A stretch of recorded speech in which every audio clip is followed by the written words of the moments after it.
Almusal tayo. Kamuti lang mga tol.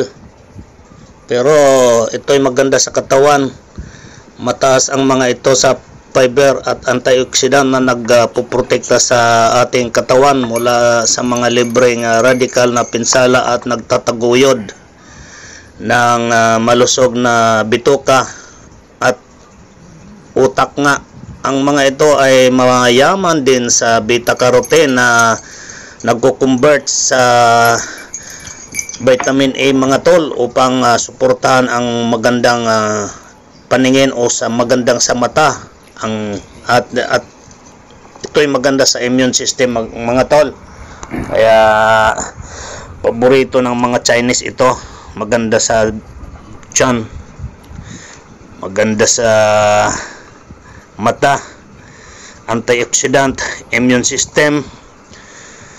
Ito'y paborito ng mga nagda-diet, bodybuilder mga tol. Kaya ito'y laging makikita nyo sa pag-aalmusal ko paminsan-minsan, lalo pag ako'y nag-diet mga tol.